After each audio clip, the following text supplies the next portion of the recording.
তো দেখুন বন্ধুরা, আজ সোমবার, আজই কিন্তু প্রকাশিত হতে চলেছে সাপ্লিমেন্টারি তালিকার প্রথম দফার লিস্ট।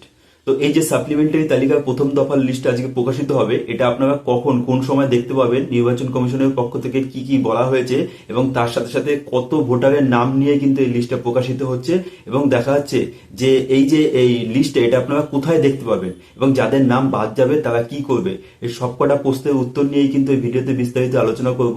অবশ্যই আপনারা শেষ অবধি থাকবেন। তো বন্ধুরা, আপনারা সকলেই জানেন, এর আগের ভিডিওতে কিন্তু আমি আপনাদের বলেছিলাম যে এই সপ্তাহেই কিন্তু দুটো লিস্ট প্রকাশিত হবে, যেটা প্রথম সাপ্লিমেন্টারি তালিকার প্রথম যে লিস্টটা সেটা সোমবার এবং দ্বিতীয় লিস্টটা কিন্তু শুক্রবার প্রকাশিত হবে।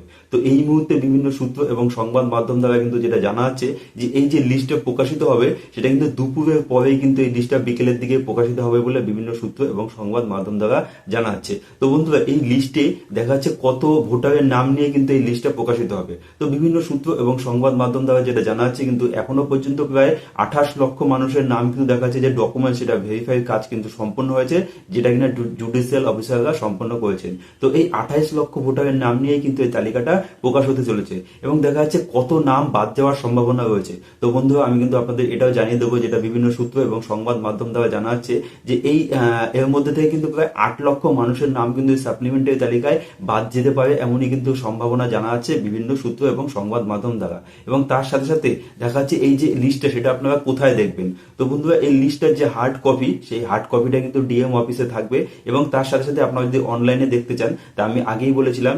eci.gov.in এই যে ওয়েবসাইট, এখানে গিয়ে আপনারা দেখতে পারেন। এবং তার সাথে সাথে কিন্তু দেখা যাচ্ছে নির্বাচন কমিশনের পক্ষ থেকে আরেকটি অ্যাপ লঞ্চ করা হয়েছে, ইসিআই নেট।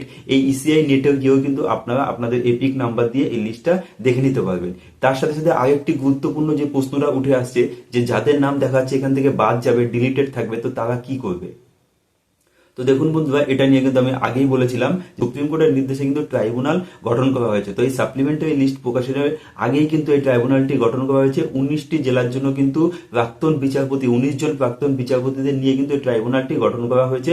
তো দেখা যাচ্ছে যে এই ট্রাইব্যুনালের যে আবেদন প্রক্রিয়া, প্রসেস এবং কবে থেকে আবেদন করবেন এই সংক্রান্ত কিন্তু এখনো কোনো তথ্য সেরকম ভাবে উঠে আসেনি। দেখা যাচ্ছে এই নিয়ে কিন্তু কমিশন তাদের মধ্যে আজই হয়তো দেখা যাচ্ছে মিটিং করবেন, তারপরে কিন্তু কিভাবে আবেদন করবেন, কবে থেকে আবেদন করবেন সম্পূর্ণ বিস্তারিত জানা যাবে। তো বন্ধুরা, এখন পর্যন্ত যেটা জানা যাচ্ছে যে বিকেলের মধ্যেই কিন্তু সাপ্লিমেন্টারি তালিকার প্রথম দফার লিস্টটা প্রকাশিত হতে চলেছে। ধন্যবাদ।